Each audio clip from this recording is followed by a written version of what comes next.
Hello. Good morning. Kale, what time Did is we it do where, it? where you are?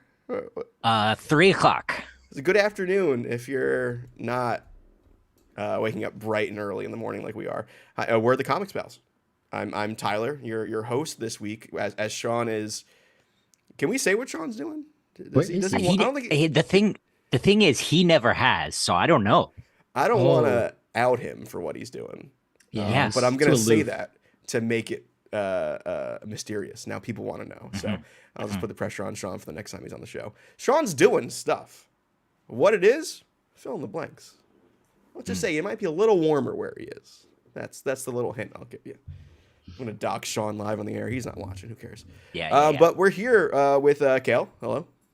What's up, hot dogs? Marco. How you doing? Howdy.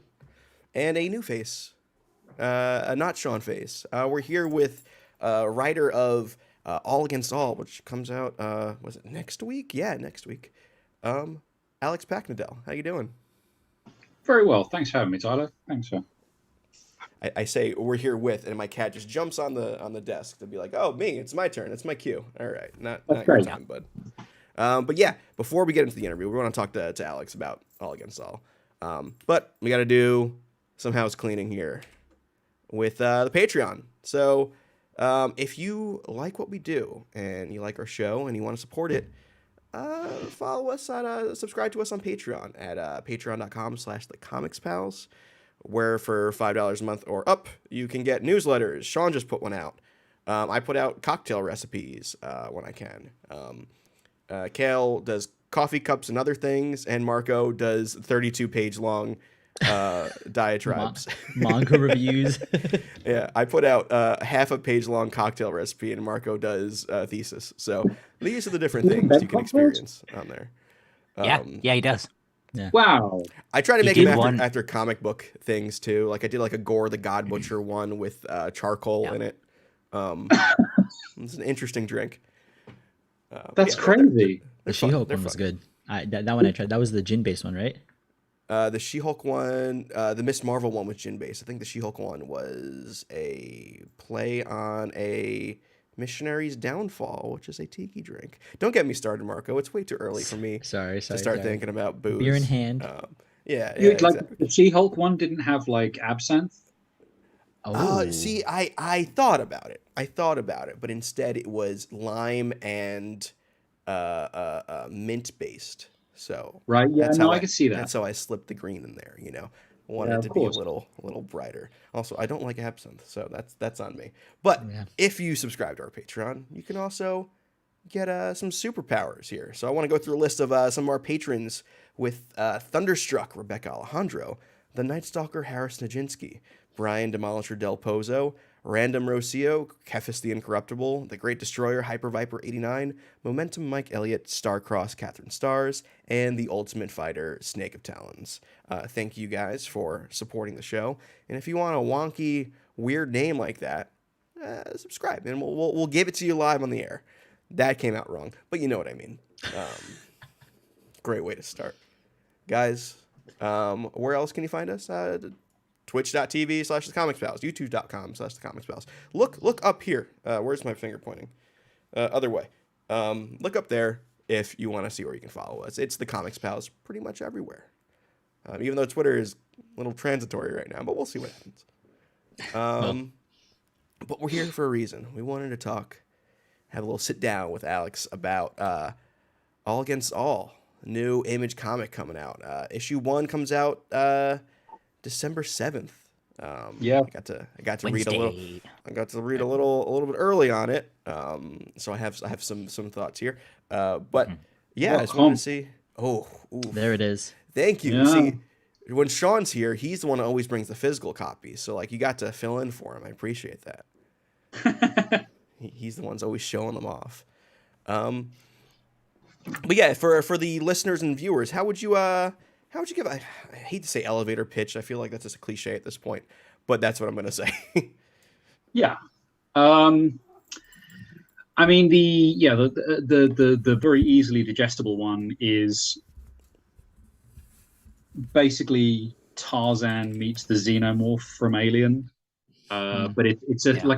like I would say like total top level, it's a species flipped alien. So instead of having an alien scampering around a ship, falling at swooping out of ducts, killing people, you've got aliens running around while a human being, the last human being in the universe, is swooping down out of ducts and tearing them to pieces and generally eviscerating them and being thoroughly unpleasant. That is tremendous. An alien. It's alien but flipped. Yeah. Whoa. A lot of the work you do is like this post-humanist sort of society stuff, like Arcadia, stuff like Friendo. Well, I guess Friendo maybe not post-humanist, but a lot of technology gets involved. Where does the interest for that come from in exploring those kinds of concepts? In particular for All Against All, it looks like a lot of it was with I guess not evolution necessarily, but it looks to be like this robotic sentience. What's the interest there? Well, yeah, it's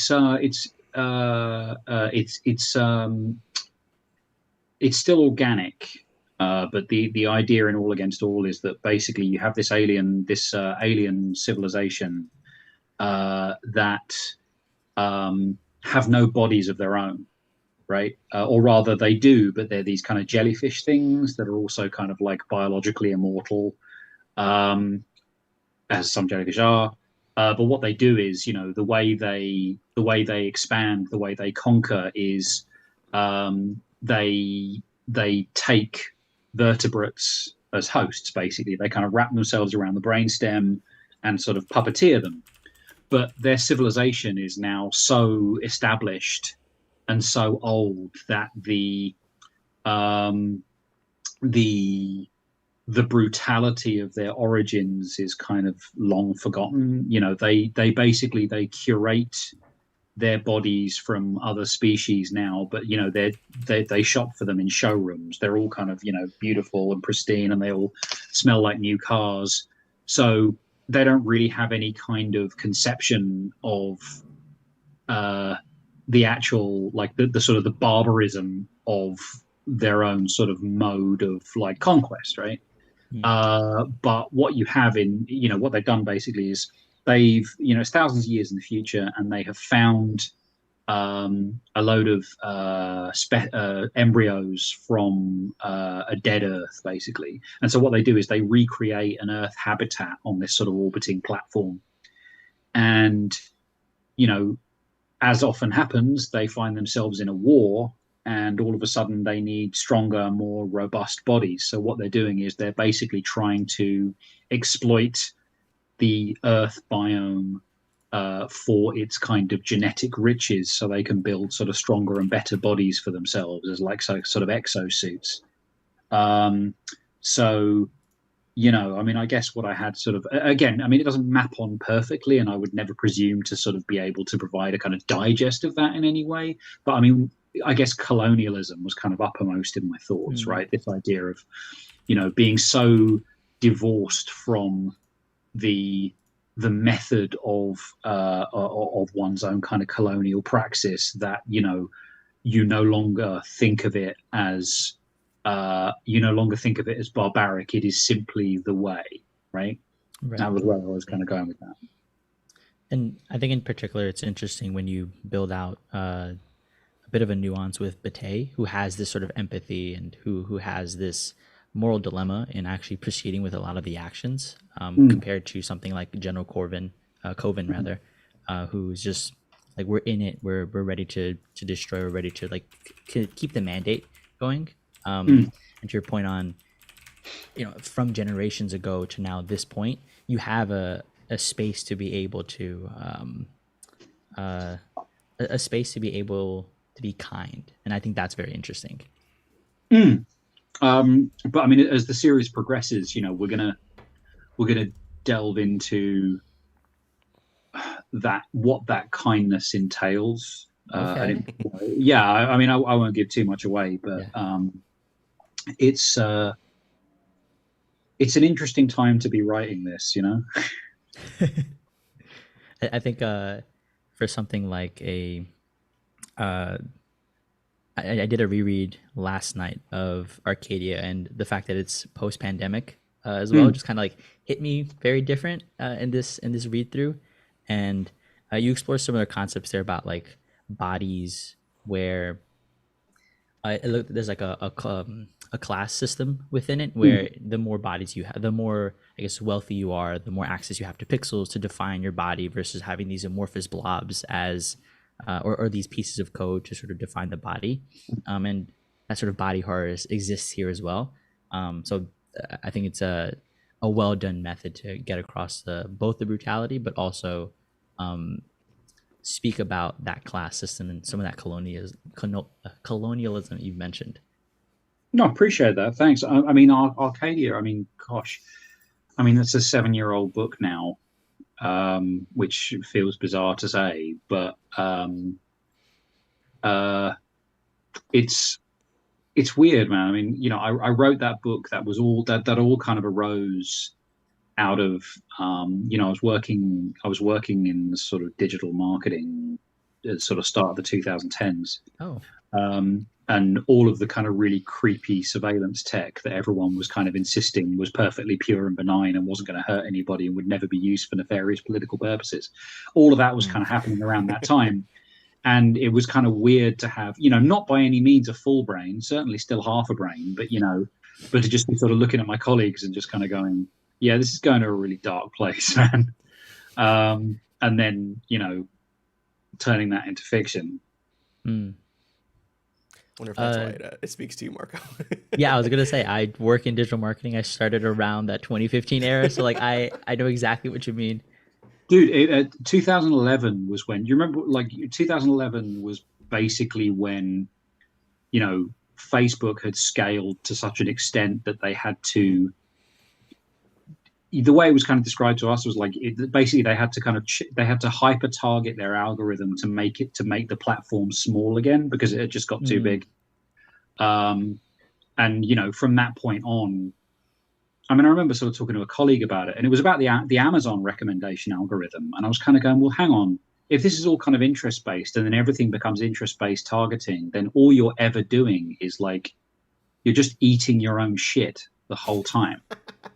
Like nothing outside of you is ever entering. Oh, right. Yeah. You know what I mean? Like it all just becomes a hall of mirrors. You know, like what it can't account for is the alliatory, is the thing that you wouldn't. You know, the weird kitchen sink realist novel that you would never have dreamed of reading, but that just, you know, you found it on a train and you read that. Like, it'll never do that for you. It'll never bring in anything from outside. It will only ever feed you. And I just remember thinking at the time, like, genuinely, like, you know, not with any kind of particular clairvoyance, right? Because there were any number of people and far, far smart people saying the same thing, but just kind of going, well, like, of course, like, this is going to end in fascism. Like, how could it not? Like, you know, it's, you know, cultural incest, effectively, you know, cultural autophagy. It's you, like, you know, culturally, like, gnawing strips off your own arm. It's awful.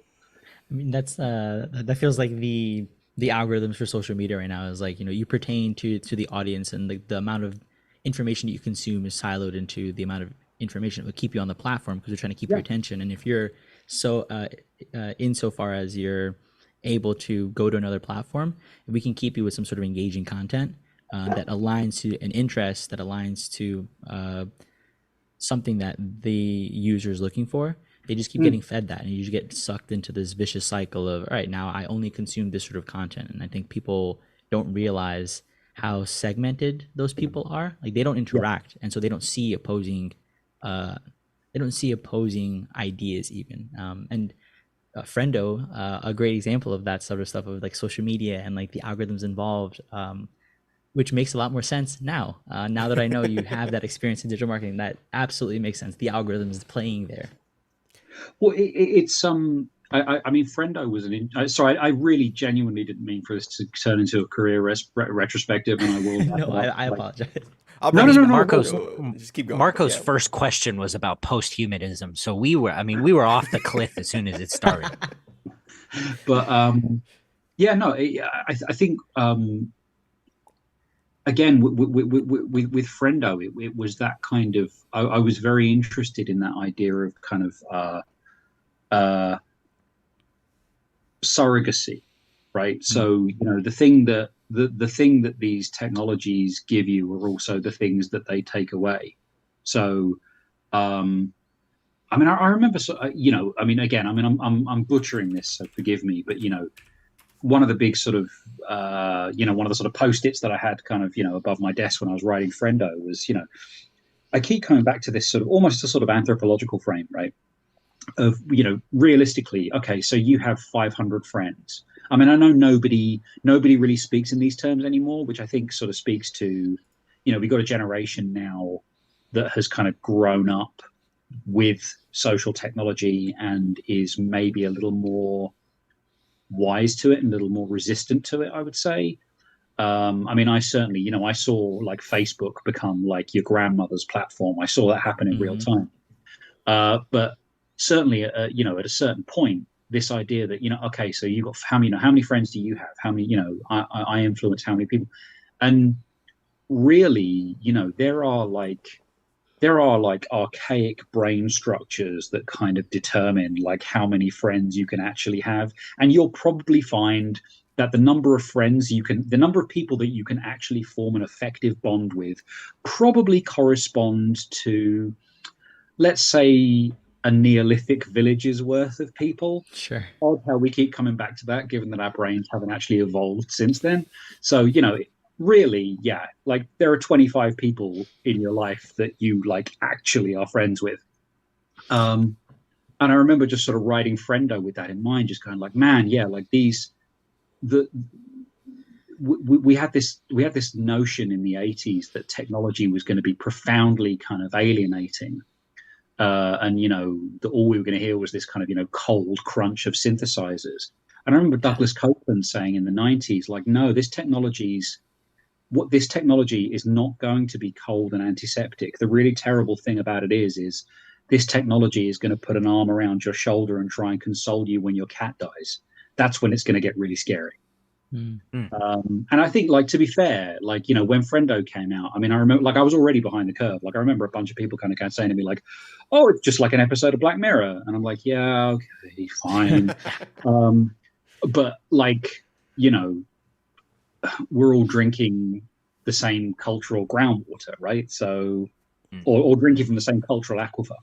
So, it's no surprise that these things kind of come up again and again. But it is, yeah, that I just remember being sort of profoundly disturbed by that idea of,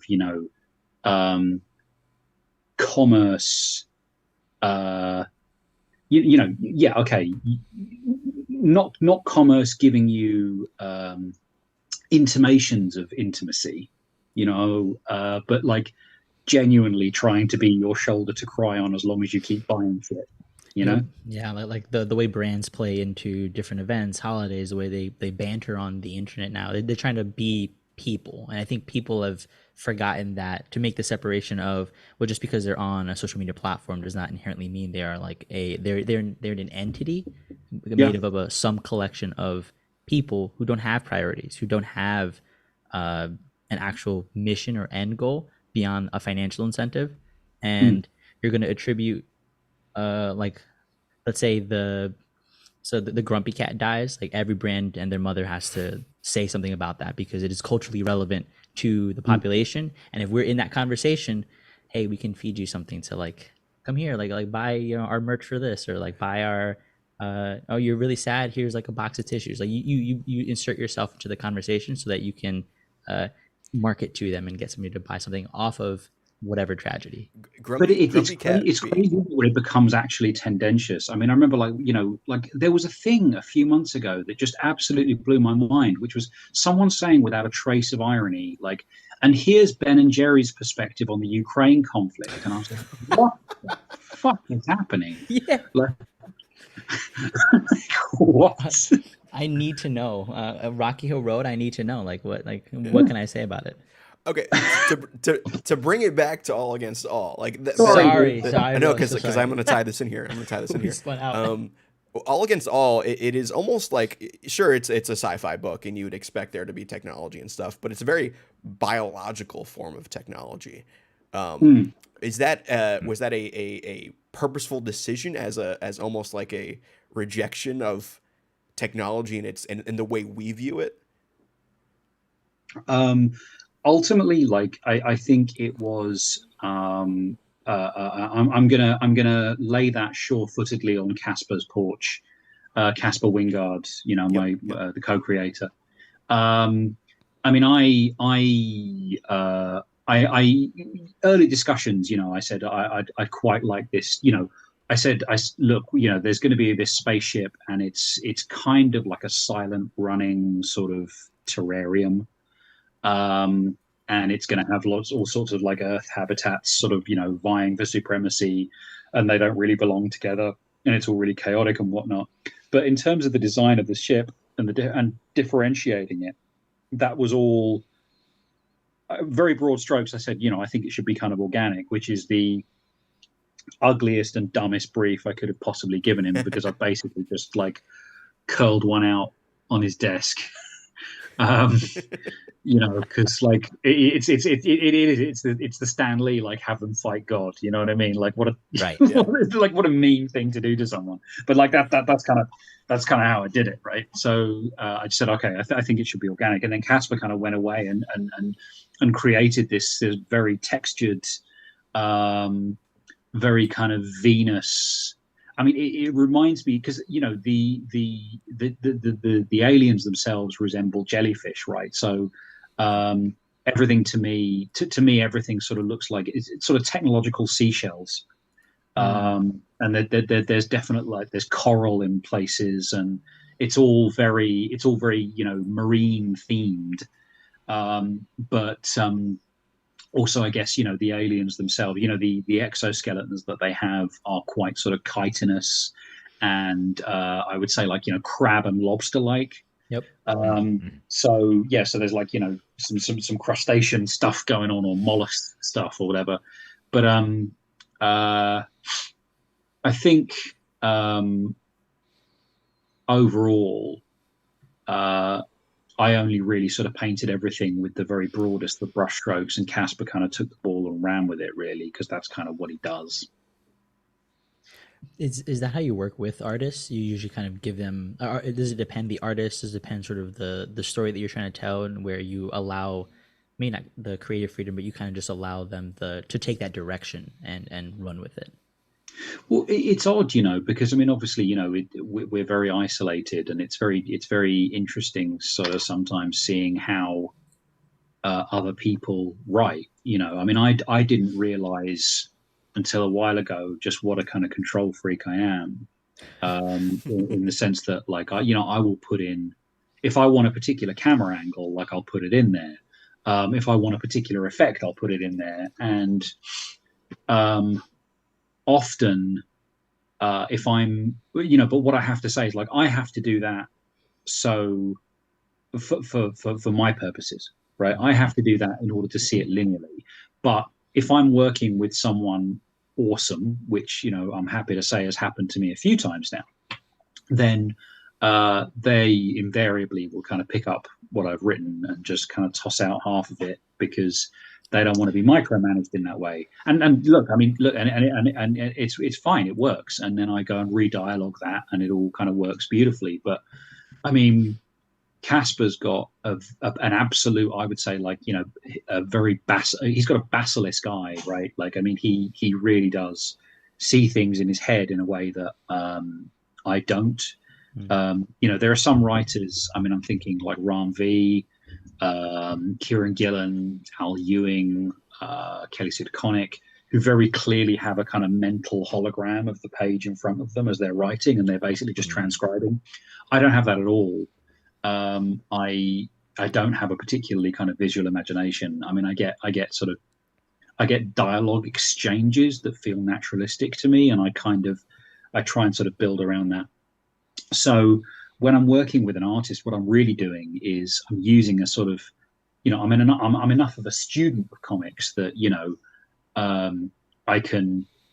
I can do. I mean, this sounds terrible, but like I can look at a page of like Xenozoic Tales or whatever, which is absolutely sublime, sort of silent kind of comic making, and just go, okay, well, I know that I need to have that beat, that beat, that beat, that beat, and those will follow on logically, and I won't have any kind of weird tangents if I do this.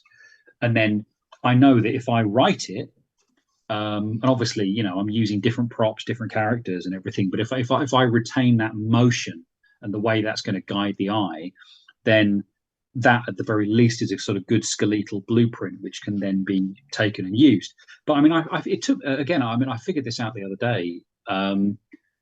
It must be immensely frustrating to work with me, but like I think I write comics backwards, in as much as my first dialogue pass when I'm writing the script is always very, very, very bare bones. Reason being, I can't actually see the story until I get the art, which is, a huge ask.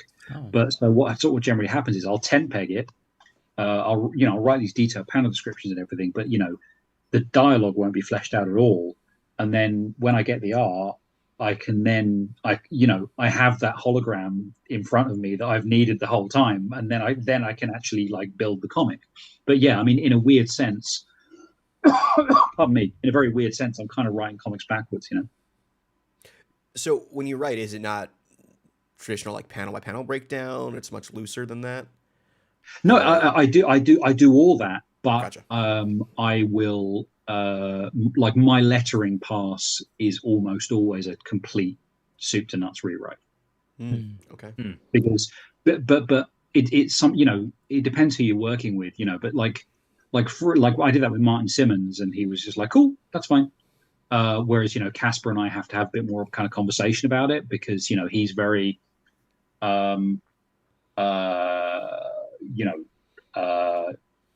very kind of conscious of like balloon placing and what have you, like very kind of, precision based on that level. So, we have to have those conversations, and like, we're great friends. So it's always kind of amicable, but I write full script because that's how you write. I don't really know that I could write Marvel style, and like I've tried to do so before, but like I have to say, like it feels. Look, man, like I know, like for instance, like the way Fraction wrote Hawkeye, like Hawkeye was written Marvel style, but it feel just for my purposes, I wouldn't feel. If I didn't write full script, I wouldn't feel that I was doing my job. And like I said, I know that you can write Marvel style perfectly. There's a ton of work that goes into it. I'm just saying it's just I grew up writing DC style, so like that's just it just feels much more kind of natural to me. But once I get the art, it sparks, it sends me off into different tangents, I guess, because I haven't really seen these characters before. I haven't seen these situations before, and once I see them, I'll go, oh, it's actually about that, and then I'll basically kind of go and like I said, often certainly scenes, not issues generally, but I'll read dialogue kind of whole scenes like soup to nuts. And I would say especially seeing, I don't remember if is there a race name for these the aliens in All Against All? No, they're just called operators.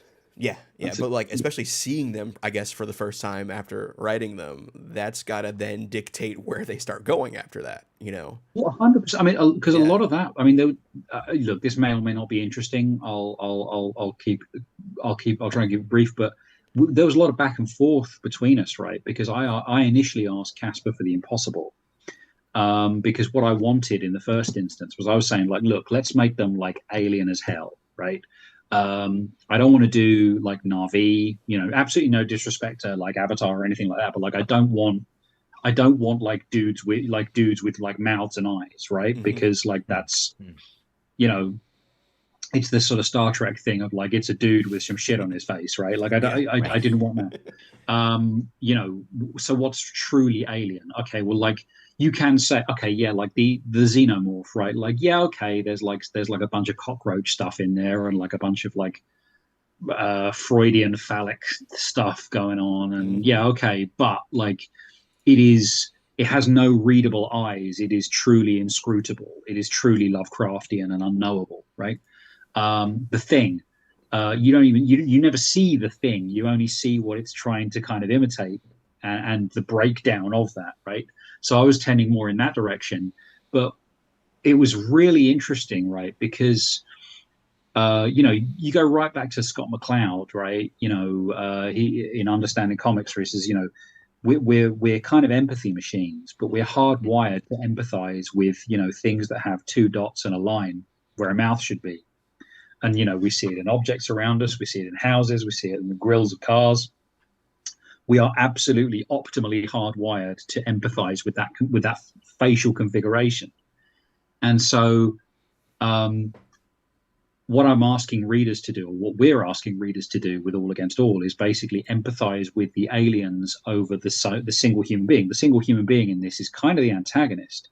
So we were talking about it, and we went through exhaustive design process in terms of, okay, well, like maybe they don't have eyes, maybe they don't have a mouth, and it was so strange. Like as the book came together, more and more, I guess, anthropomorphic elements sort of crept in. It was like, what? Like they've got to have eyes because they've got to fucking emote, and you know what I mean? Like they've got to have a mouth, and if they have a mouth, they've got to have teeth, and which means that they can snarl, which means they can smile, which means that in other words, it would have taken away so many of our weapons as dramatists to not have aliens with at least access to those facial features. I mean, it was really, and I kind of left it kind of going like, you know what? Like I get Avatar now. Like I know why he did that.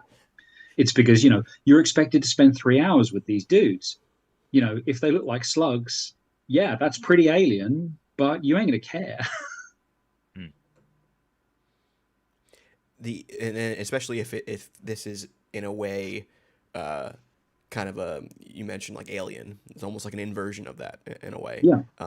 We're gonna need to empathize with these characters to know. So when something bad happens to them, we feel something. If somebody steps on a slug, like I've accidentally done that in the morning trying to get coffee, you know what I mean? Like, and I didn't blink an eye, But having that for this book, that's where there were like I want to like someone, I want to hate someone, and when they get their comeuppance, I want to like feel that. So having that in a kind of alien way is exciting, and even in the first issue, I gotta say, like some of the characters, I'm like, oh, I feel for that character, even though I've never seen this race or alien or species before, So I'm excited to see where it goes. Thanks, man. Yeah. How did you and Casper come together on this? Like I know you said you guys are your friends. Was it just an email, or were you hanging out at the pub, or? No, it was really kind of serendipitous. Like, I mean, I initially, like, I knew I wanted to do it at Image, and because the White Noise, I'm in a writer's studio with Ryan O'Sullivan, and Dan Waters, and they've been hassling me for years to do an Image book. But I was always, like, look, I'll be, I was always really kind of leery of doing it because it's and by the way, this is, for a lot of people, like this is the holy grail, right? Like it's all on you. You're extremely exposed. You have to, you don't have to just write it. You have to kind of like, project manage it. You have to market it, etc., etc., etc. And that's as it should be. And justifiably, you then take you reap the rewards. But I was a little bit leery of that, just because, like, one, like I got a lot on, and also like I got a family, right? Like, I can't. I gotta try. I gotta try and be like responsible, right? And I don't know what my own profile in the industry is to the extent, can this support a book like this? So I ended up approaching Chris Ryle, who set up an imprint Image called Syzygy, and he agreed to basically publish it through his imprint. And so, you know, a lot of the things that were kind of a lot of the things that were making me hesitate were kind of taken away. So a lot of those impediments were taken away. So I was kind of free to do it. But initially, we were looking around for artists, and I did, you know, I did what you're supposed to do, right? Like I was looking for, because you know, a lot of the people, I'm friends with a lot of artists in the industry, but schedules are invariably, you know, slammed until sort of mid 2024. If you're good, that's what happens to you, and rightly so. So I was looking on sort of DeviantArt, Behance, you know, places like that to try and find, you know, a sort of an up and coming collaborator that, you know, I could maybe approach. And I reached out to Casper basically to help me kind of curate that list, because there are any number of people who can do beautiful pinups, but like the moment you ask them to do sequentials, you know, sometimes limitations can become apparent, right? And if you've agreed to work on an image book to a concrete schedule, sorry, like you don't want to be in that position because it's a nightmare, right? So what I did was I was actually going to Casper to ask him to basically look at people that I had found, and just in order to get his view, and just go, look, you know, do you think this person will do it? Do you think this person will be appropriate? And in order to do that, you know, he was like, well, okay, you got to tell me the genre, you know, because, you know, it's a movable feast, right? Like if you're asking me to do a horror book, then I'm gonna recommend different people to you, etc., etc. So I just ended up outlining the story to him, and over the course of like 2 weeks, he just started sending me like concept sketches, man. And was like, do you mean this? I'm like, yeah, that'd be really fucking great. Do you mind if I use this? And he's like, well, yeah. Yeah, okay. And you know, sending me these like incredible, just beautiful designs. And then like at the end of 2 weeks, it was like we were just on the phone. And he was like, yeah, I'm drawing this, aren't I? I said, I mean, if you want to, yeah, okay. And so yeah, like I think like he kind of he talked himself into it. I think he just like, yeah. So yeah, that's how it happened. And I gotta say, Casper's art is insane in this. I mean, it's I won't. I'm not going to say like it's next level, because Yep. you know, I mean, anyone who's read Homesick Pilots, I think, knows the caliber of the guy. But what I think is really interesting about this book is he has changed his style almost completely to fit the content, right? So, you know, like I said, I mean, I've known Casper for as long as I've been working in comics. So, like, I've known Casper for the better part of 10 years, and rightly or wrongly, I think he's always been considered like a clean line guy. And what he's done in this book is he's feathered up his line work, so it looks almost kind of charcoaly now, which is very appropriate because, you know, a lot of this stuff is like to do with like cave paintings, and it's very kind of primal and everything. So we've got this really rough hewn line now, and it's like I'm working with a completely different artist. You know, here's someone who was working on a book sort of, you know, 3 months ago, and has become a functionally different artist, you know, in the interim, and can do that from kind of book to book. I mean, he's astonishing. And frankly, like, I mean, you know, Haas as well, you know, our letterer. I mean, I know, you know, you'll know Haas from any number of other books, but, you know, the first thing he did when he took this book on was he adjusted his balloons and his captions so they have the same texture and line weight as Casper's lines themselves. Mm-hmm. So you have what, I mean, I'm going to butcher language for a second here, but I think like the lettering looks native to me, in the sense that, you know, sometimes it like tails behind different characters and what have you, and sometimes you get like word balloons that are so rough they're not even finished. There's like half of them are just free floating. It's just free floating text, and it looks really kind of handmade. And I think what that does is I think it really kind of elevates the composition, because the lettering looks like it kind of belongs with the art. You know what I mean? Like the talent of yeah. That they were kind of, that they were basically almost by the same hand, right? Like I know people like Sean Phillips. Like Sean Phillips letters directly onto his art and builds it into the art. But this to me felt the same. I think like Haas is so good, that he can just, yeah. Again, he's basically um, producing diegetic lettering without it being diegetic, if that makes sense. It feels like part of the art. I can't imagine publishing these pages without his letters, because as far as I'm concerned, they are now part of the composition. Do you know what I mean? And I think because of that feathering, you see it in the letters as well. You don't have that hard outline. It feels that much more integrated because there's no actual physical barrier between the background and the balloon. It Yeah. exists within it, similar to your point on the cave painting. It's there. It's integrated. Yeah. One of the other Yeah. things with Casper's work too is that it's he's doing the coloring as well for it, I believe, right? Yeah. So, and that in and of itself is almost also an inversion of the traditional like space horror book, because it's full of cool colors, pastel-y kind of looks to it, Yeah. which is like not what you expect from a horror, but let alone a space horror book. But I love it. It's really kind of takes me into the book in a way that I didn't expect. And then when the parts happen that are like the horror parts, it's even more of a shock because you're just not. It's the coloring almost puts me at like an uneven setting for it. That really gets me surprised when something major happens in it.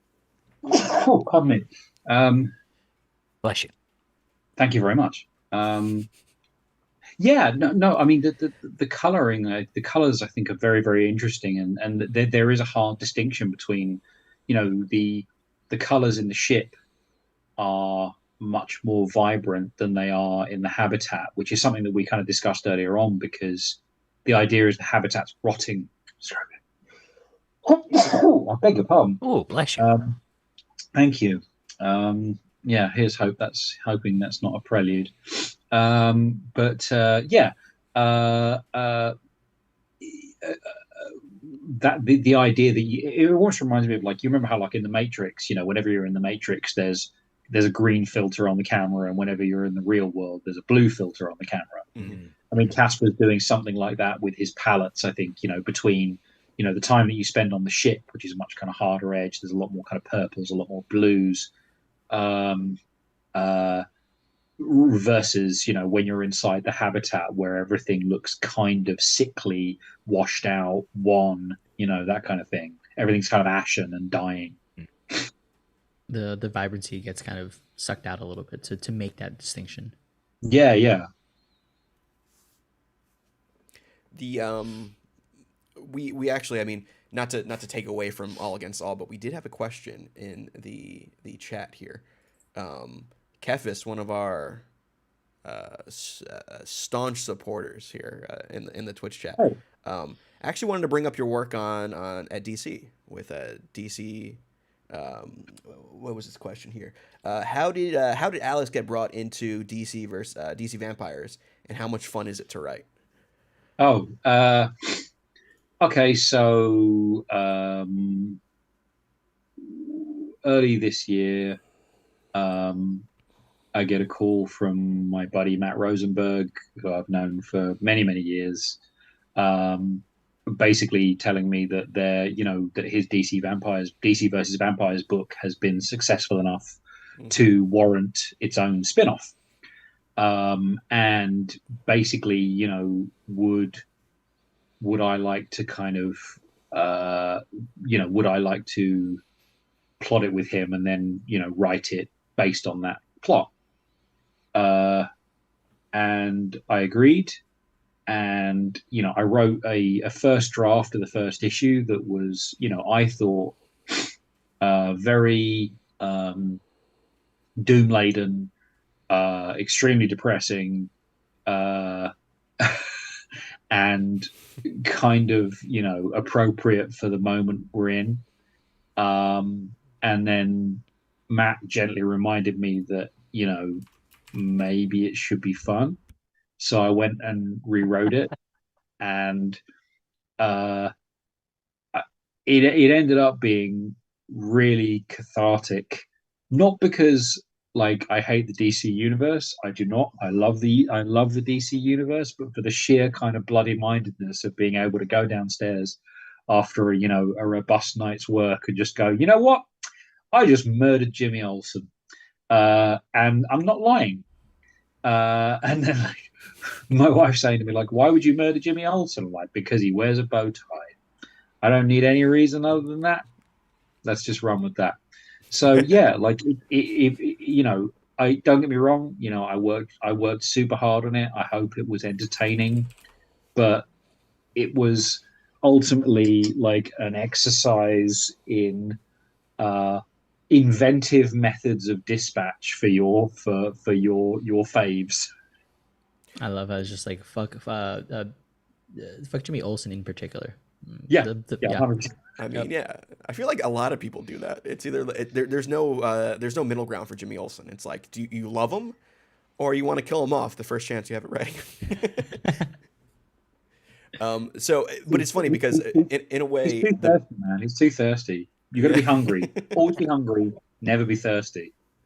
well, in a way, vampires is its own body horror. Like especially in visual media. Like the idea of a vampire. So it's weird how that is kind of following you in a way Well, like I mean, through this. I think like under the hood, I think I'm a horror guy.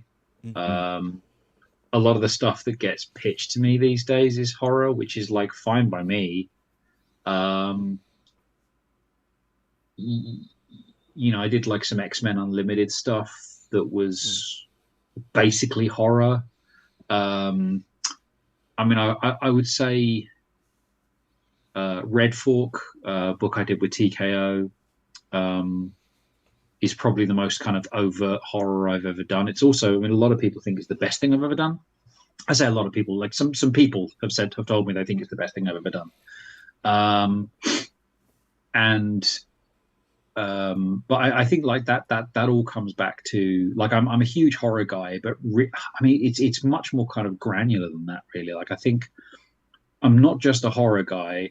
I'm very specifically a Cronenberg guy, and I'm very specifically a The Fly guy. I'm the Fly Mhm. guy. Like that's absolutely my kind of pole star.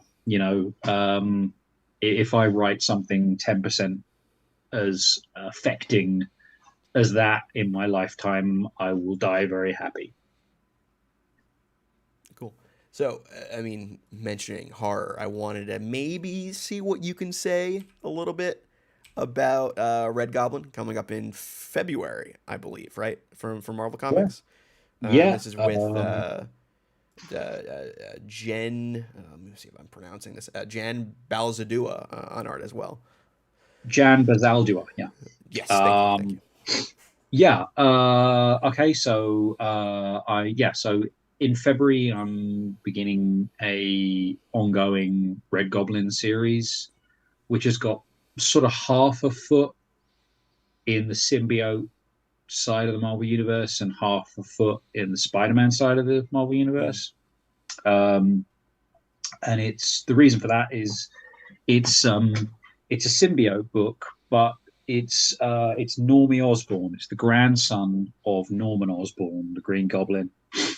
And without giving too much away, like he has his own symbiote. It's maybe not what you're expecting, um, and he's kind of he's trying, the I don't mind saying this. He's doing his, he's well aware of his family legacy, right? And he's basically trying to do it another way. mm, Um, and that's great, and that's commendable. But maybe don't do it with a sadistic murder parasite in your back pocket.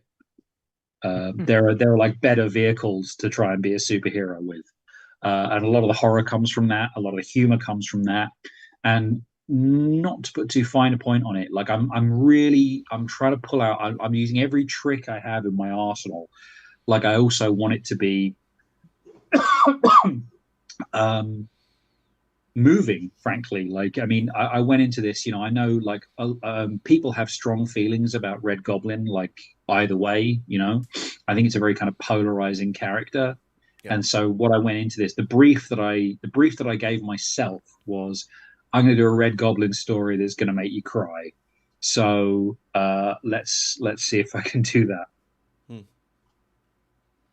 It's wild that we're at an age where there's going to be a Gen Z goblin just haunting the skies.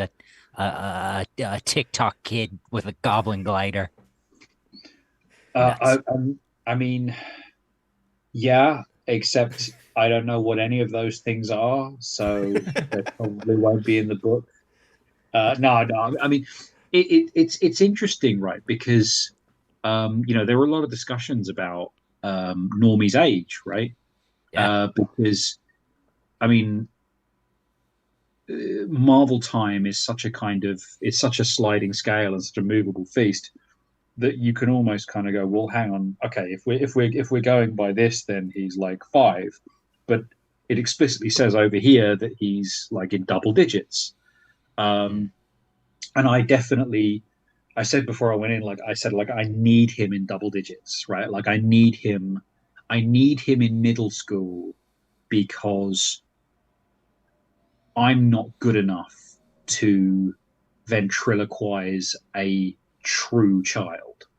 You know what I mean? Sure. Like that to my mind is like alchemy, you know, like I can't think like a 7-year-old.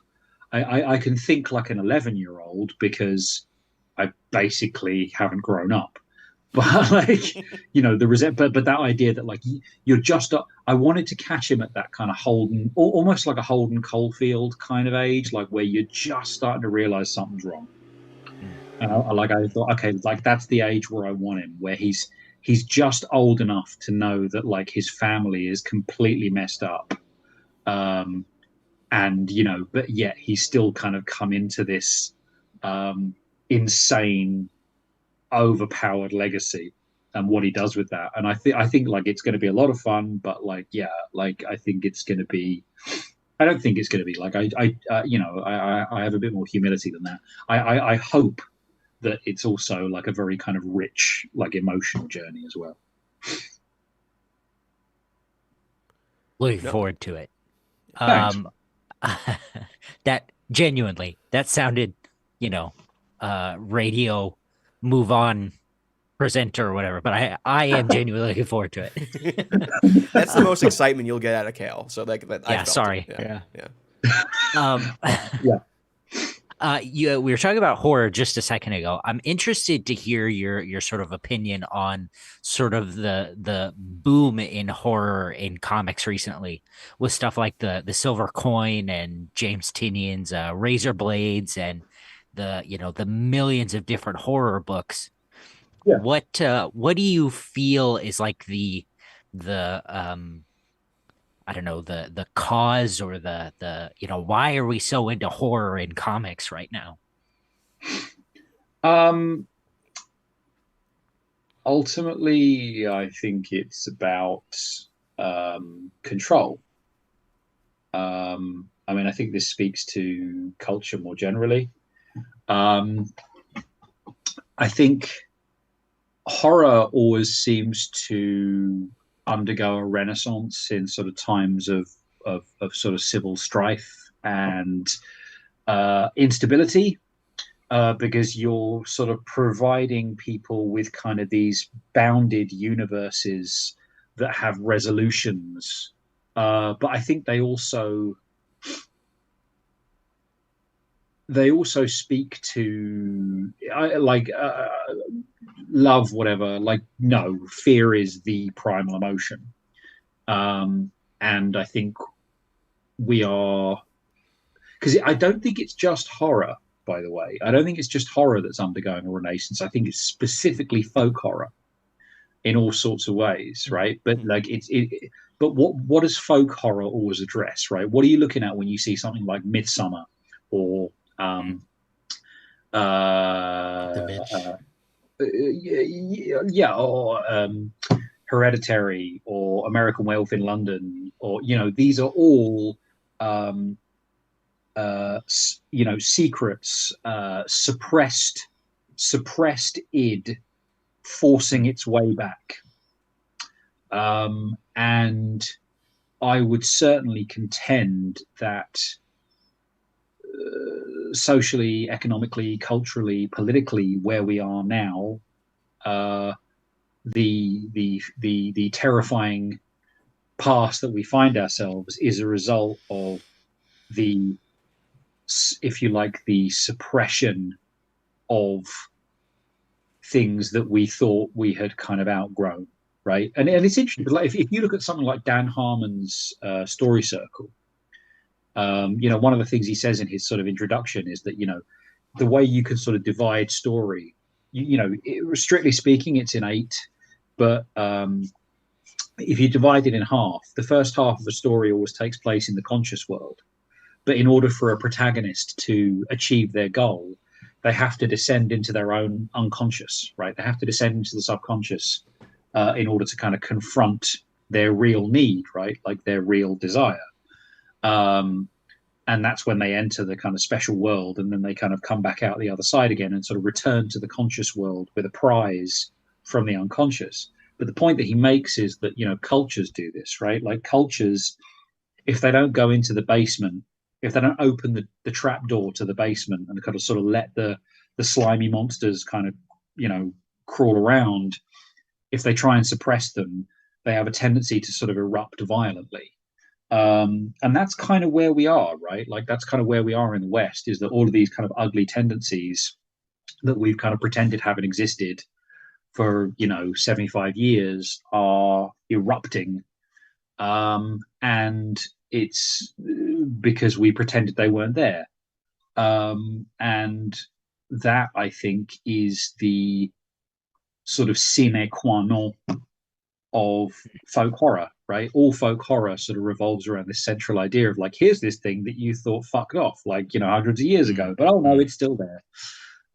Whether it's a monster or some sort of ritual like the Wicker Man, it's always that thing of this thing that you thought was buried isn't. And so I think if you have a view, and I certainly do, that culture is a way of us telling each other things that we're not prepared to say openly, I would say that speaks more to the kind of contemporary horror renaissance than anything else. And I don't think it's just confined to comics. I think it's why like A24 is doing great guns at the moment. I think it's just that. It's like we're living through a time that, is difficult to kind of make sense of. But once you sort of look at it, once you view it through a glass darkly, once you view it through that kind of horror prism, you kind of start to see it right. I'm going to have to listen to an episode of the Comics Pals to get all that again. Sorry. I'm so mad. What a great answer. Frick. All right. You wanted like a quick 2-sentence one, Cal? No. Sorry, dude. No, please. This is what we want. The worst is when someone comes on the show and then they just do yes or no's. Yeah. This is the content. This is content. This is what we love. So we appreciate it. No rule. Thanks for having me. So I'm sniffing, by the way. Like I think I'm developing a cold as we do the show. It's quite tremendous. It's happening in real time. I thought it was a bit to play on the whole body horror aspect of things we've been talking about. So to go back to All in All, you say it's All Against All. Sorry, you said it's Tarzan meets Alien, and then it's Alien flipped on its head. How would you describe the soundtrack, and would you describe it as Phil Collins Inside Out? You know what? I mean, I'm thinking actually sort of Collins era Genesis certainly, but I wouldn't say Collins era solo. Interesting. I think no. I mean, I don't think anyone's really ready for I guess, undiluted. Like, no one's ready for like Phil Unbound. You know what I mean? I think when he's sort of sublimated into a group dynamic, I think Yeah. the kind of the artistry of Collins is allowed to, you know what I mean? I think he plays very, very well with others. I think he's a very kind of generous. I mean, he's a very generous musician, but I also think he's probably a very generous lover. I've always had that. Sure. You know what I mean? Like I've Sure. always had Yeah. that information about him. But I think that's something that's kind of. I think that's common to sort of drummers in general. You know what I mean? I just think I always look at them. I think these are considerate people. You know, because they're always there at the back. Mm-hmm. You know. Yeah. Oh yeah. I think that's the most Kale question we've ever had on the show, Kale. Yeah. You think? I think I so. don't know. Yeah, it's up there. All right. We always wrap with one last thing. And that is, Alex, is there anything that you would want to tell our audience that, you know, you don't normally get to say, you don't normally, you know, get out there? We'd love to hear it. We'd love to put your message out with our platform.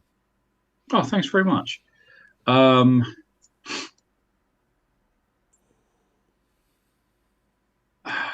It's you know what? Like I think I'm a fairly open book. I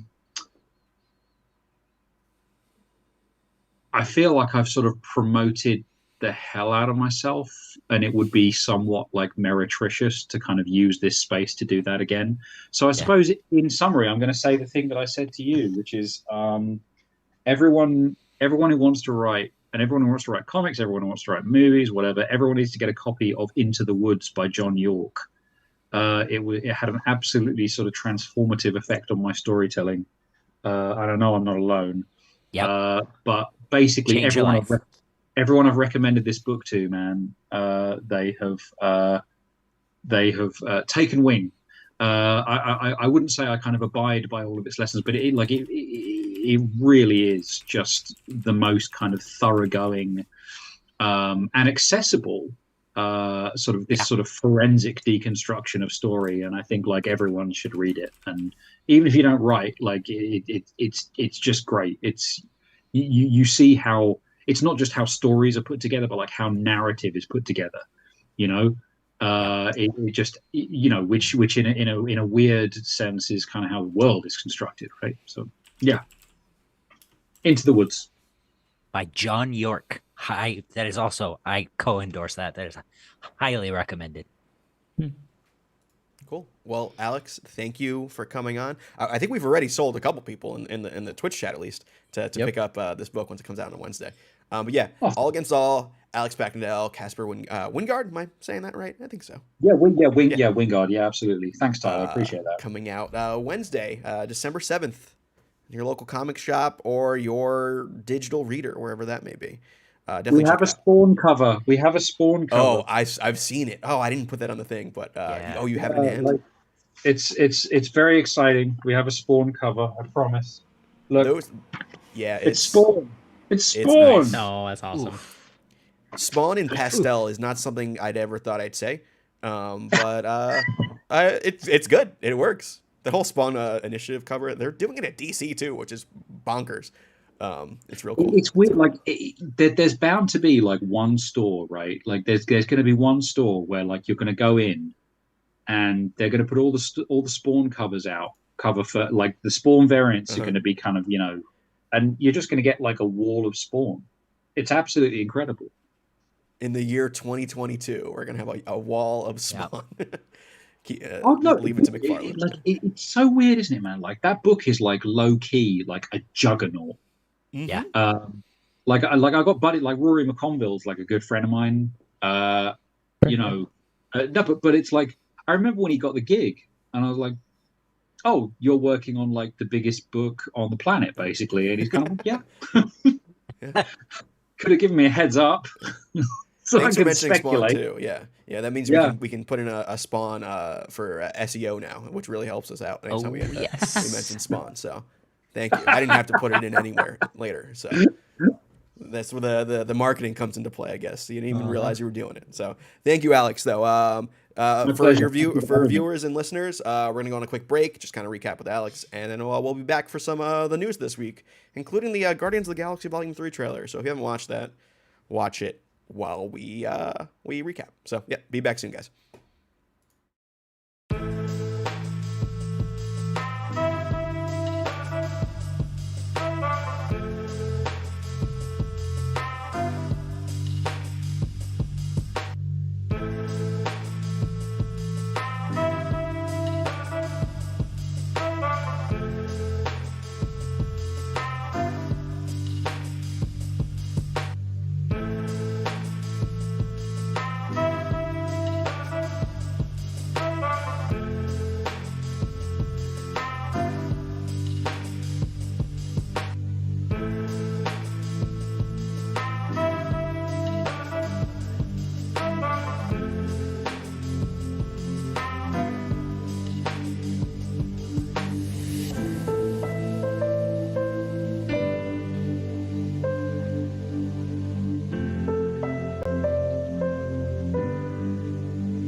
back. Hello.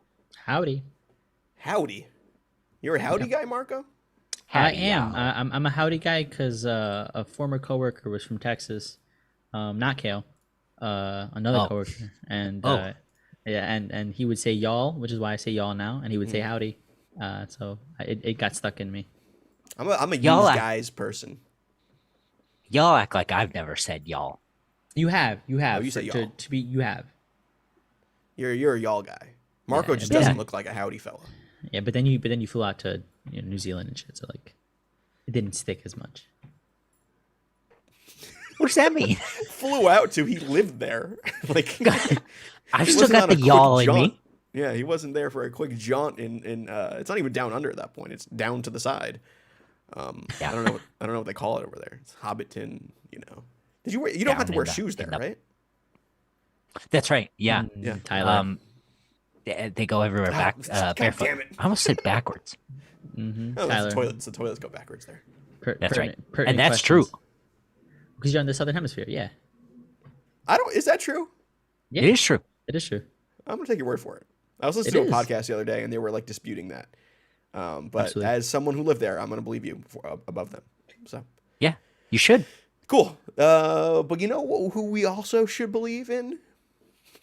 Alex The Paknadel. No. Oh yes. Thank you, Alex. Yeah. Thanks thank for you coming again. on. Watches this part. Great discussion there. Definitely check out All Against All. It's fun. If you like a Yeah. sci-fi book, yeah. Y'all, it's cool. It's Yeah. good looking. It's hard recommend on that. If the cover and the art were any indication of what you saw on the stream, if that even piqued your interest in the most smallest way, trust me, it continues in the book. So go Yeah. for it. But I want to talk to the listeners, the pals here, with not really a question. This wasn't really a question, but in our Discord. I think Kefis was mentioning a couple things here. And in one of Kefis's comments actually sparked a question that I wanted to give you guys. So I think they were talking about Batman and you know, Duke and stuff like that. And Kefis mentioned, I'm a huge Bat Family fan, and introducing new characters that stick is very difficult. See Duke, Punchline, Harper Row. But between Batman the Knight and the new Batman Incorporated, I'm really liking Ghostmaker. Which I agree, Ghostmaker is a fantastic character, and I really like him too. But from there, I actually wanted to ask you guys a question. Are there any newly created characters that are kind of sticking with you in the big two? That is a good question. John Kent. Fair? I don't know, how Yeah. new you would consider him at this point, but I like him a lot. Frankly, I wish he was still a kid, Me too. Yeah. but I really love the idea of Superman as a dad and the young Superman having to come into his own. I think that is tremendous for a character, a long running character in this age, and frankly, I think that's why the Robins are so successful, because with each iteration, you've kind of gotten to see them grow into their own thing. I think for me, I guess almost, parallel to that, except in the Marvel universe. Turns out if you make a character I don't care much for a dad, I usually like the character more and I like the son more. So with Eddie Brock giving him a son, Dylan Brock is great. I think it's a great character, seeing him as like a younger version of Venom without as much as the baggage, both emotionally and continuity baggage that Eddie Brock has. Is really interesting to see where that's going in Ron B and Al Ewing's Venom series right now. Speaking of Ram B, for me, it's Levi Kamei from the Swamp Thing. It's Sure. The character's been Alec Holland for years, decades at this point, and so it felt fresh. It sort of revitalized the character for me, and hopefully it got people interested in looking back into some of the history, especially with stuff like Tefe, when Alec did pop up in it. And so I like the character, I like the characterization, and it's a fun book. So for me, I hope to see maybe that he's not the next flag bearer for this continually, but for him to be included now in the DC universe, I thought was very interesting. So Kale mentioned his love for John Kent. Well, to get into our news, let's talk a little bit about John Kent and his dad, Kal-El. So, most notably, within the past couple years, Superman kind of dropped his secret identity. It was a big deal on Bendis' run. You know, everyone knows Clark Kent is Superman. Therefore, they know John Kent is also Superman. Coming up in the new Action Comics, what is this new universe initiative called at DC? I forget what it's called, but Action Comics, Dawn of DC. Dawn of the DC. Yes, with that, Yeah. Philip Kennedy Johnson and a couple other people are, in a way, getting rid of that. They're putting that ship back in the bottle, or is the genie back in the bottle? I forget what the term is. It's probably the genie. That makes more sense as I'm saying it. Yeah, so they're getting their secret identities back, which is interesting, especially with, you know, John Kent and having, you know, a boyfriend now. You know, like, how do you put that genie back in the bottle? What are the complications there? And we don't know exactly how it's going to happen, but it looks like it's not going to be their choice. So somehow this is going to be forced upon them, which is a very interesting wrinkle. Do you guys have any opinion on, I guess, this happening in the first place? I'm sure you guys talked about it when it happened. Or B, them kind of reversing this decision. Sorry, their identities are the only things that are being retconned or whatever, right? Yeah, Is that what you're... Clark okay, Kent yeah. will now not be known as Superman in some way. We don't know the full details yet, but I'm sure we'll get to it on Palace Polls because we're liking these books so far. Right. Okay. I don't know. Is sort of inevitable, really. Frankly, I'm a little surprised it's coming so soon, but also not. Like, I guess I'm surprised it's coming so soon after Bendis's departure. It's almost like as soon as he's out the door, they're like, "All right, put our toys back." We gave him what he wanted. Let's fix it now. Sure. I feel like I don't know enough to really care, in the sense that this is a new introduction for me, and so this is now like baseline, right? So because this is now baseline, this is just my knowledge moving forward of the character. So if they were to make a change down the road and people would be like, "Oh, we're reverting back," or "We're doing whatever," and I would be upset because I'm like, "Well, hold on a second. I kind of got to know John as this, Jonathan Kent as this, and Superman now in this role. Like, this is my entryway now into some of the Superman stuff, in particular because of Philip Kennedy Johnson."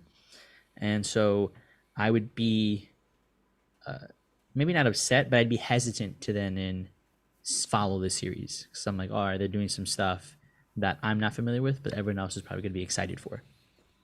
I mean, for me, like the whole idea of Clark Kent and Superman being separate people in a way is kind of core to the character. Yeah. Which kind of really cements the fact that all right, we're going to go back to who Superman is as a person. And kind of getting back to the core values of it, which is something we've been hearing about happening in the film side of things as well. So it just seems like a synergistic way of really putting Superman at a baseline, being like, oh, here's who he is as the archetype, as the icon that is Superman. Let's start from there and build from there, which I'm okay with. I think the whole idea of Clark Kent losing his anonymity, you lose out on a lot. You know, you lose out on, you know, goofy Superman, because Clark Kent then doesn't have to be this slouching buffoon. Yeah. You know, Yeah. it's not bumbling anymore. Yeah, there's a key element that's lost without that. That's the whole premise of All-Star Superman, is that you can't tell. He takes off his glasses and he changes his sort of body position, and all of a sudden that's Superman. As you say that, I need to do a posture check. Yeah, So, save. yeah, no, This is my natural posture, so I yeah, that's not changing. yeah. I don't know how they do this, but I mean, it's freaking comic books. You figure out a way. I mean, look how they did it with Daredevil. It was the most Spider-Man comic-booky, or Flash or... Well, let's hope I don't do it the Spider-Man way. I don't need Clark Kent having to deal with Trigon or something like that, you know. Sure. Can't. But Magic. yeah, so that'll be happening in the new year with some some weird comic bookiness to give Superman his secret identity back. But let's also talk about some more Superman-ish stuff, but this time in the film side of things. So the Feige of the DC universe now, on the creative side, James Gunn, recently he's been teasing a lot on his Twitter. This Yep. dude likes to tease. This guy is such a tease.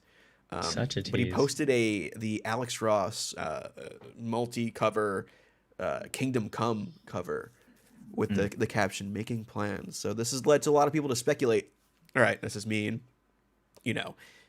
full on adaptation that he's teasing? What does this mean? Let's read the tea leaves here. Seeing this image and knowing it's in relation to something happening on the film side of things, does this do anything for you guys? Whether it's like, oh, would you want to see a Kingdom Come? There's the idea of that kind of feeling that Kingdom Come gives, something you want to see on the film side of things.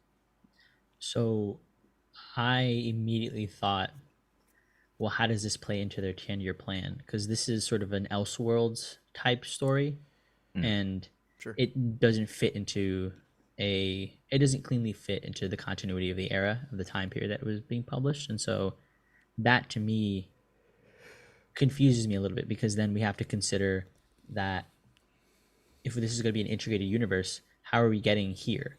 This looks like a lot of people to pull from, just to get some of these characters in place and prop them up. And sure, we have Shazam, and we have Superman, Batman, but they're all aged.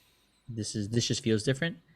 If this gets translated into a film, I'm fucking seeing it. Like, I'm excited for that. That's cool. This is a great story, great concept, and I think you can hit a lot of emotional beats and be a bit nuanced with the character development and some of the interactions between those characters. But I then question how the strategy plays into this. So I'd be excited, but I worry if this affects the larger structure that James Gunn and Safran want to put together. So you're viewing it as like, oh, this could be a tease on an actual adaptation in a way. Yeah, this could be a tease on an adaptation, but if it's an adaptation, then I don't know how this integrates into their plan. It doesn't math for me. Gail, you were going to say something? I think it's just a picture of DC characters making plans. I don't think it's I don't think it's anything. I agree. I think it's more of like, all right, James Gunn Googling DC making plans. Yeah. My man's just excited to be there, and he wants to remind everybody all the time, dude, I work at DC. But I think it's also, I think it is indicative of at least some things that, like, this dude knows what Kingdom Come is. Like, he knows the feeling that this has. Does he? I guarantee you James Gunn knows Kingdom Come. I mean, that's the point of this art, is that it's literally like the emotion of they're making plans. Like, you could feel that in there, the intensity of it. Like, again, it's a Google search. But Kale, this is content, so let's wildly speculate. I think, I mean, like, if we really want to dig into it, no, I don't think there's going to be adaptation. I don't think you can adapt Kingdom Come. What? Not only do I think you cannot adapt it, just in terms of, like, the groundwork isn't laid. It is a wildly big story, and I don't think it works in film. I think it might work on, like, one of those, like, DC animated ones, which they might have even done it already, for all I know. I don't keep up with those. I don't think so. I will say Armored Batman is coming as a McFarlane action figure, which looks very good. But yeah, no, I think the good thing here, like, it's both the old guard and the new guard in this photo as well of the DC universe. Yeah. So maybe if James Gunn really is, he's not just doing a Google search and there's more meaning behind it, maybe that's an indication. Like, I also just got an alert on my phone that the first teaser poster for Blue Beetle just got released, which is not in the slides, but you guys can Google that if you will. It's just the Scarab, and it says only in theaters 2023. Oh, but like that's the new guard there, and then with the rumors of them really stressing Superman as the focal point. That's what he is in this photo.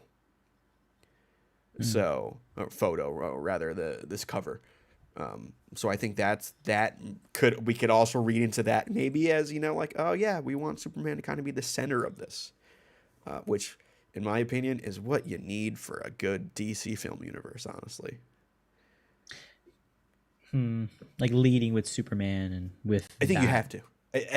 They've always wanted to lean in with Batman, and I don't think that works for a universe.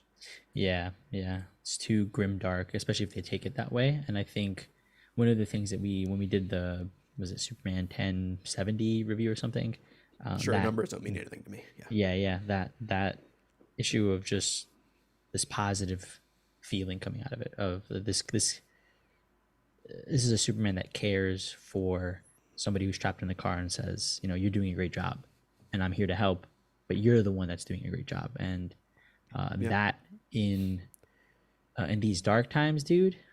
Yeah. I'm You on mean board. IRL dark times? IRL dark times. Yeah. You know what? I could use the comforting pat of a Superman hand on my shoulder.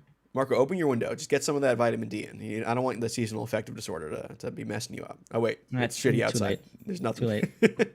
No, and like I feel like their complete I guess urge to lead with Batman, especially with Snyder stuff. With fucking Ben Affleck really kind of taking the thunder away from Henry Cavill in a way. Batman works in DC because he's a foil to everything else in DC.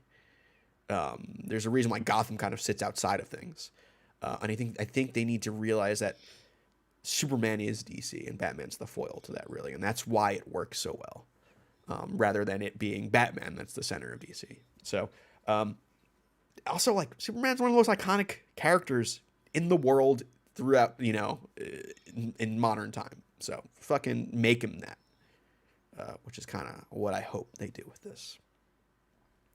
Do you like Kingdom Come, Cal? I feel like that's a you book. I love Kingdom Come. Yeah, Did a book it's club. one of my You guys did? earliest loves. Yeah.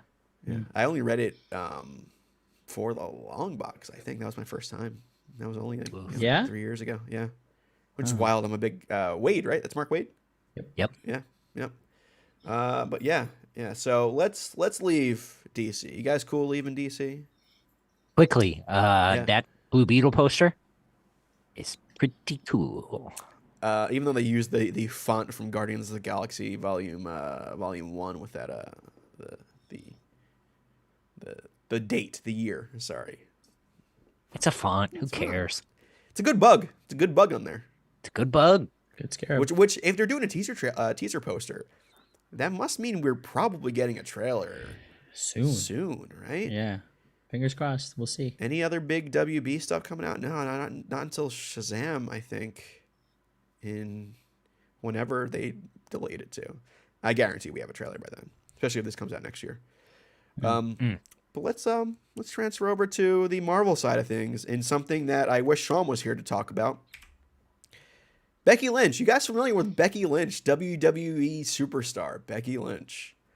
Well, of course. Who isn't? Heard the name. The fact that you've heard the name is big, though, because you're not wrestling ain't your thing. Well, I mean, I've been on this podcast with people who like wrestling for almost 10 years now. Like, it's true. So Fightful Select, a wrestling dirt sheet, account, has come out with the fact that Becky Lynch actually was cast in a Marvel role, filmed for the Marvel role, but it was cut. So this is actually supposed to be a post-credit scene, at the end of Eternals, opposite Harry Styles,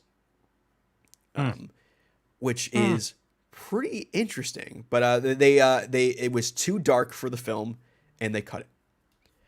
I have no idea what this could have been. So Marco, for instance, she's Irish, so she has a Irish accent. She can act, though. She was recently in the Young Rock show. She played Cyndi Lauper, which surprisingly very good Cyndi Lauper voice. It was really surprising. But she's one of those wrestlers right now that's kind of jumping out of just wrestling, like the Rock and Cena, big superstars at this point. Not even WWE superstars. I would consider them film superstars. But she is one of those big people. So seeing her kind of expand outside of that is interesting. We also found out that another wrestler for the WWE, Damian Priest, Puerto Rican guy from I believe New York, Marco. Damien He Priest. read for Namor actually. Whoa. So it seems that Disney is courting a lot of these wrestlers for movie roles. I mean, none of them sticking yet, but apparently at least having someone with a big personality and physicality makes for good comic book acting. Apparently. Oh, sure. Yeah, I yeah, have to I have to imagine the physicality Yeah. goes a long way. Like, we've seen the incredible transformation of Chris Pratt and Kumail Nanjiani. But I would imagine people who already have that are worth their weight in gold to a certain degree, Sure. And especially like And it. Batista was a wrestler, Yeah. yeah? Yep. Yeah, There we go. exactly. That works already too. Yeah. So I'm interested to see. I can't think of who she could have been. No. So opposite Harry Styles, who plays Arrows / Star Fox, and I guess Mhm. Pip was there too. Yep. And That it was too wasn't dark. that Patton Oswalt? It was, yeah. Yeah. Yeah. Could she have been? If it's too dark, could she have been Death? But like that doesn't read her to me. There's no physicality involved with Death. Yeah, it's just like a corporeal being. I thought like Yeah, when man. they first mentioned it was a post credit scene. I thought, all right, maybe she was in the Blade post credit scene with Blade, and maybe she was the original Elsa Bloodstone before they recast for Ooh. Werewolf by Night. Like that seems more accurate to me. Sure. But Opposite Harry Styles. That's sort Yeah, of she'd have to be yeah. somebody cosmic. exactly, yep. Moon Dragon. You're not gonna make this wonderful ginger bald. Come on, I'm just throwing it out there. Phyla-Vell. If Options. we're gonna go there. Options. See, but that's a Captain Marvel. I feel like it's more of a Guardians character to introduce, but Uh, I don't got Feige brain, so I mean, Captain Marvel would be cosmic as well, like with stuff coming out of Miss Marvel. I think yeah. And the Marvel is. yeah, yeah. that works. What if she was the Brood Queen? Like it was just all CG. There was no. Just voice. Yeah, just voice. What if Lalandra? Maybe they got the rights to that. Oh, do they really? What if they introduced Starjammers and she played a gender bend chode? okay. A gender well, bed show. It's not where I was gonna go, but I don't hate it. Or you're gonna go Hepzibah, the OG space cat girl? No, you said gender bent, and I was thinking of Cyclops' dad. Corsair. Oh, Oh, make Corsair. Cyclops' Corsair, mom yeah. Ooh, that'd be cool. That fits. That fits. Lady Space Pirate. Yeah. Yeah. Write that. Jesus. Yeah. Step on me. I'm gonna let that one sit for a bit. Yeah, I saw that. Yep. I mean, yep. listen, he's not wrong. Yeah. All right. You know what? A triple signed. There we go. Kefis off, says, right? Kefis says, yeah. Kefis says, shit, she looked like she'd make an awesome Elsa Bloodstone. Mm-hmm. Not to put shade on who's the actress playing Elsa? And spoiler alert, Werewolf by Night. I thought she was good. I thought she I was. a heard your Kristen Ritter. coffee there, Kale. Scared the fool out of me. Oh, Laura Donnelly. Yes, who was in that HBO Max magic show sort of thing that was pretty good. The Game and Joint? Great. I don't know. The Nevers. The Nevers. Yeah, thank you, Marco, for doing my job for me. Appreciate Got it. you, baby. Got you. Thank you. But it was kind of a slow week. Thanks for Alex for picking this week with us. It actually worked out. 'Cause there's not much going on this week. Who would have thought the week after Thanksgiving would be kind of slow? But Marvel did give us a little treat by the end of the week. So at the Brazilian Comic-Con, I believe it is, Marvel had a panel there. They talked about a couple things. Feige was there. Not as big as their, San Diego Comic-Con stuff. But they did give us our first footage of Guardians of the Galaxy Volume 3. Nice poster and a trailer that was given to us. What? I saw a lot of the conversation around this trailer was that it's darker, that it looks gonna bring like it to that, like an yep. end, and um, I don't know that I got that necessarily. Like it's How did definitely you not get that? well, it's shifted in tone in that it's less goofy, it's less bright, and I think that's fine. But I didn't get the like death and end of an Yeah. era type thing because I feel like they're probably going to need some of these characters to continue to fill out the cosmic part of Marvel. Oh, I mean, guaranteed. You know, they're not introducing Adam Warlock. I mean, spoiler alert for the trailer, we get our first look at Adam Warlock. But yeah, they're not introducing him for a one and done. Like, I don't believe in one and dones for Marvel anymore, outside of villains, really. But yeah, I mean, it does feel like there is a punctuation on Guardians of the Galaxy, even in this trailer. Yeah. This feels like, if Sure. not the end of this era. Okay. Yeah. There's a lot of people screaming in pain in this trailer. There's not as many jokes as we normally get from a MCU trailer, and B, definitely a Guardians of the Galaxy trailer. It's interesting, especially with where thematically the team has been going. The whole idea of the team really has been family and found family. And, you know, the Christmas special, spoiler for the 45-minute Christmas special, but we learn that Mantis is actually Star-Lord's sister. What? I haven't watched it yet. Because his dad's ego, I mean, you could have put the pieces together. Apparently it was supposed to be in Guardians Volume 2, but it was cut as a plot point. But Ego's the dad of Mantis, which we kind of got allusions to in the movie, but also Peter's dad. So he's probably got a lot of sisters and siblings out there. That dude, that Ego was sowing seed out there. So He's not he's the a whole planet. biggest reveal, but it is nice to kind of see actual family in a story about found family. But yeah, I mean, it is a little dark here. We're getting what looks to be Rocket's intro origin. We get a little baby Yeah. Rocket in this. Yeah. And I think by proxy, we're also going to see Rocket's death. Really? You think, well, you're going to go that Oh. far? That's what I think. Yeah. Yeah. Huh. Interesting. It does feel like something bad is going to happen, though. It does, and I think it's gonna be Groot again. And No, Groot's going to be the only one that stays. That's Yeah? the only one that you can keep going for years and years and years. Yep. It's all CG. Yep. It's one. No offense to Vin Diesel, you can recast Groot. Sure. Yeah. Okay. My bet is Groot and boy, I think it's a toss up. Groot, Mantis, and it's a toss up between Gamora and Nebula.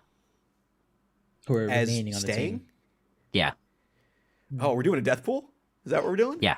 I think everybody but those 3.5 are going to die. Interesting. Okay, here's Or I'm guessing leave. our team by the end of this is going to be Cosmo. Cosmo's safe. It's a dog. You keeping the dog. Cosmo's There's a safe. dog there? It's on the cover, at In the least. poster, yeah, Cosmo is part of the team now. Played by the woman who played Borat's daughter in the second Borat movie.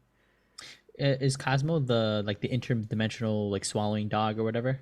No, Miss that's no. You're thinking of a mixture between Goose and Lockjaw. Okay. Cosmo is just a Russian space dog that was sent into space and got hit by cosmic rays and has telekinesis and can talk through telekinesis. That's fucking amazing. Yeah, it's a fun character, and who's been there since Guardians of the Galaxy Volume 1. So we're just now getting character development. Cosmo's That safe. thing will stay on the team then too. Right. Yeah. Cosmo's safe. I think Rocket and Groot are safe because merch. The I don't think you can get rid of Rocket. I think the reason we're getting this big emotional thing is because they're going to get rid of Rocket. Really? I mean, I'm excited to get Rocket's origin. Like, honestly, Rocket has not had character growth. Outside of, honestly, Agreed. I would say Endgame, really. Rocket being the only one alive with Nebula. Like, Yeah. those two needed that, and they got that in that. But seeing more development is exciting for me, honestly. I mean, even though it might be super heartbreaking, especially when we get into, like, high evolutionary being in this. There's going to be definitely animal experimentation. Vegans either going to love or hate this movie. We'll see what happens.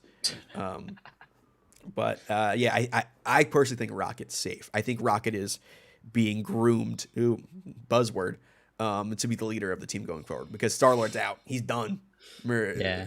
I think he Making that becomes Nintendo money now.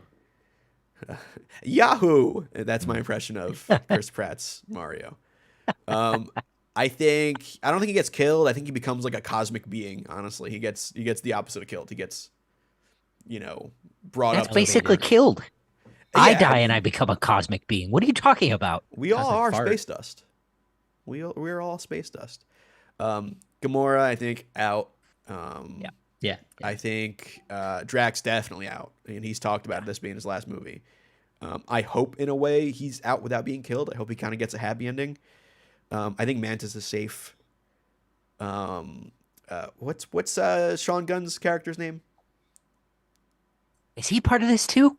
He's part of the team. Yeah, he's on the poster too. Is he really? Yeah. I don't can't know. keep track of all this shit. I think he's probably safe. Oh no, actually he might be gone. I think that's gonna be Marvel being Yeah, fuck he's- you, James Gunn. We're killing your brother. Yeah. Well, not even just that. He's going to leave and go be in DC movies now. He's probably going to be He Batman. already was. He was the Weasel in Suicide Squad. Oh, Okay. really? Yeah. And Weasel, spoiler, not dead, still alive. So we'll see where Weasel shows up. That was gonna be funny. Yeah, I think Adam Warlock joins the team by the end. So we'll have Warlock, Mantis, Rocket, Cosmo, Groot, and Nebula is my only toss-up. I think it could be either or for Nebula. I think she's been having some good growth. Yeah. One of them has to go, Gamora or Nebula. And See, if- that's my toss up because I think they're both on. Well, Zoe, what's her name? Saldana. Saldana. Yeah, she's got a pretty high profile career that is sort of on the way. I think probably because of Marvel. I think the door has kind of been closing, or like her star has been fading a little bit. Whereas I agree. Karen Gillan, I think, is I think she is very much still in a spot where she can do it if she wants to. Yeah, and especially if they want to like focus on Nebula some more, I think it can make Nebula a star too. Well, and I mean, even outside of this. Agreed. But also, like Zoe Saldana, the only actor or actress to have been in the top 3 highest grossing films of all time. Yep. Maybe the top She's got- 4 if next She's month got- happens. Or this month, rather. She's got what? Star Wars is the only big sci-fi franchise left she hasn't hit. Give her time, I bet. Next. But yeah, you got music. Music is a big thing in Guardians. This one has Space Hogs in the Meantime in a really dramatic version of it. Are you Yeah, guys I was familiar with gonna- this song at all? Nope. I'm not. Really? Okay. I was a fan of it, and I thought it was a very James Gunn pick to put this in the movie. My friend Kevin, I don't know if he'll ever even watch this, but he's been praising. Yeah, you know Kevin. He's been praising Marvel's use of music in their trailers recently, and I think he's right about that. Well, but see, Sure, that feels Wakanda forever. like not. It doesn't seem to follow the theme of what Guardians has been, where it's you don't do the covers or you don't do orchestrations of these songs. It's been the songs, like so. For me, that felt odd because I'm so used to the tape deck and we're pulling from the '80s and This so is a '96 song, so Yeah. even But if- time-wise, it's. But it's if the weird. tape deck is breaking, what does the song become? Yeah. And if we're going into the future with the songs, we're into the 90s now. Maybe we got to move on from the present with this iteration of Guardians. maybe we get into grunge at this point. I can see I Adam fuck with Warlock it. being a real Nirvana guy. That makes Yeah. sense. Yeah. Audio Slave. No, we'll go in late 90s. You don't want to do you want to skip over like Hootie? You're not a big Hootie guy there, Marco? Oh, I don't know Hootie. Hootie and the Blowfish? You don't know Hootie and the Blowfish? No sir. Bro. Give me Rage. Give me Alice in Chains. My shit. But yeah, that's Guardians of the Galaxy. May 5th it's coming out. So we have, what do we have? Quantumania, and Guardians right after that. The You plague excited for has this at all? almost ended. Well, there's my answer to that question. What was So the what was the question? question? I was gonna say, are you guys excited for this at all? And then Kale comes out with that gem. This no. Yeah, Really? somehow no. I I didn't like Volume 2 that much. Yeah. So I would say my excitement for this is minimal. But that Christmas special is pretty good. Is it? It reminded me what I liked about it. And I think that's because it felt like pure James Gunn, like no real stakes involved, nothing that really had to deal with the MCU. It was just him having fun, which this trailer does not look like that. I think tonally, it's not what I wanted. The yeah, the sheen of Guardians was like worn off Mm. after 2. You know, I saw the first one 4 or 5 times Yeah, in total, and after 2, it just like, I don't know if it was maybe that, 2 has just been in the prime of my I hate Marvel phase after Ultron, but I just the Guardians especially, I just dread it. For me, I think similarly, it's lost its luster. I don't. For me, it's not exciting to see these characters anymore, and I'm gonna sound like Sean. I mean, I'm gonna watch it. They fucking got me, but Marco, a masochist, no way. believe it, right? And Well, a mark. Marco, It's in the name. and I feel like the story has ended. And I personally didn't like when they brought back like a time shifted Gamora. I'm like, leave that sort of alone, leave that as a permanent death, and then to resurrect. I'm hoping they don't kill her off in this one, because then I'm like, all right, then why the fuck did we resurrect her in the first place? Like for plot, then I don't care, because I want that emotional resonance, and I was teared up when that happened. So let that sit for me.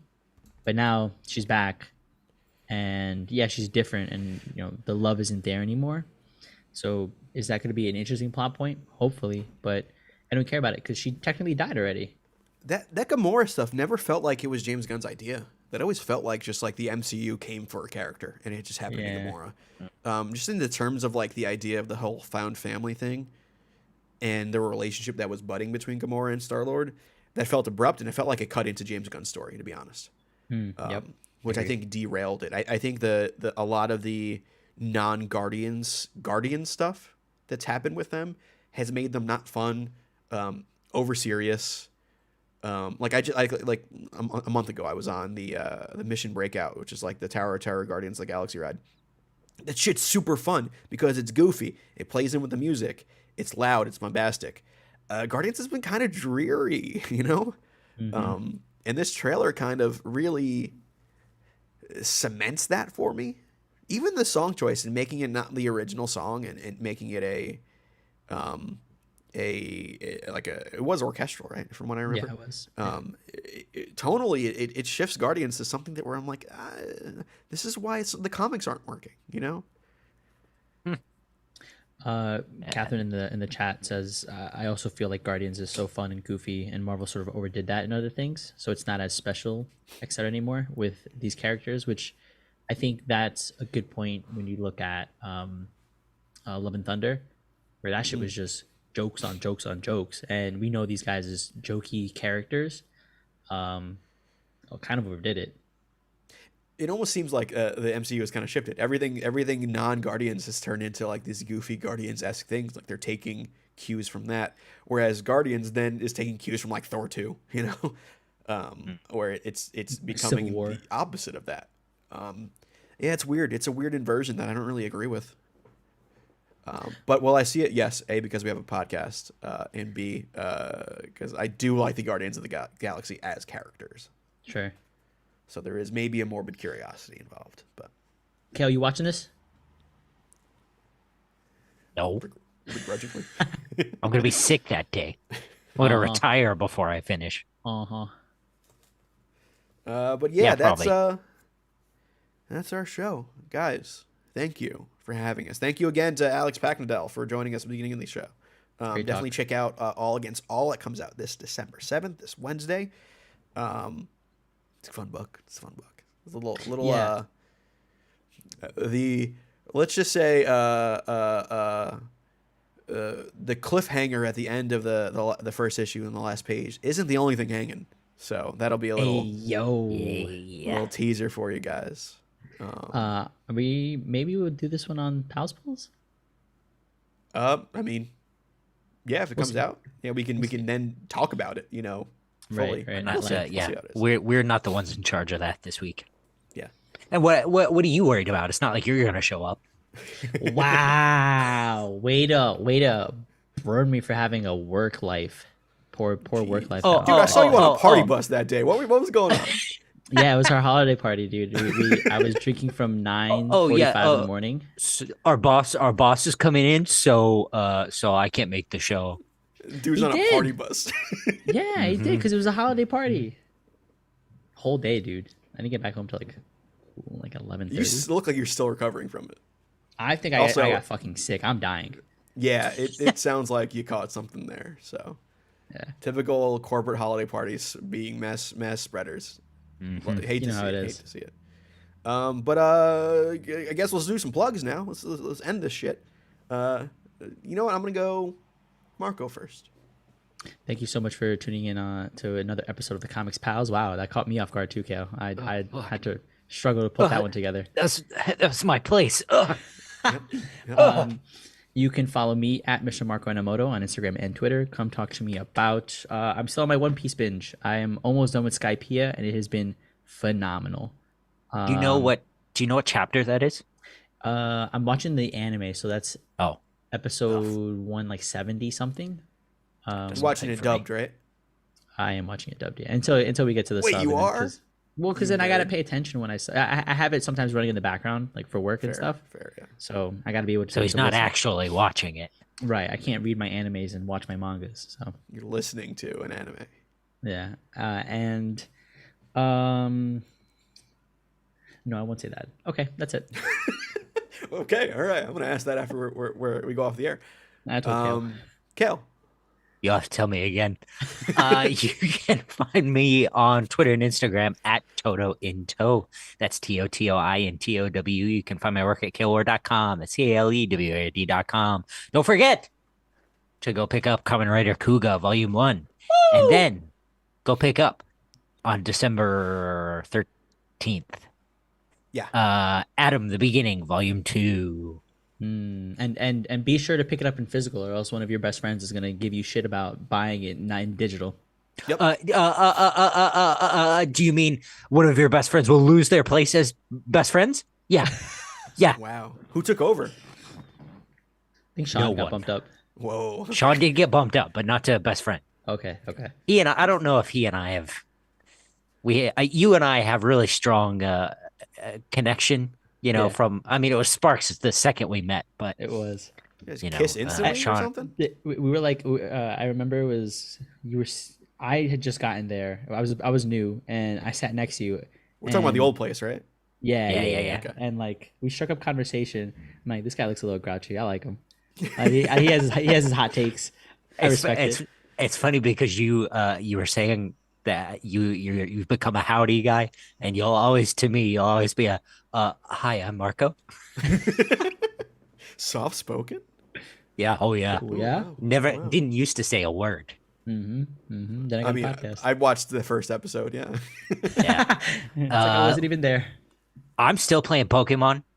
It's still buggy as hell, but I'm having a great time. The patch came out. So- Did it not Yeah. fix it?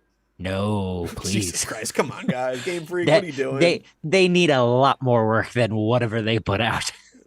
I saw like a YouTube alert saying like Pokemon 1.10 patches out. It's a British Yeah. guy this is my impression of him. I was like, oh, exciting. I didn't download it yet. Yeah, it's not that Who much better. out of the new Mons, any of them really sticking with you?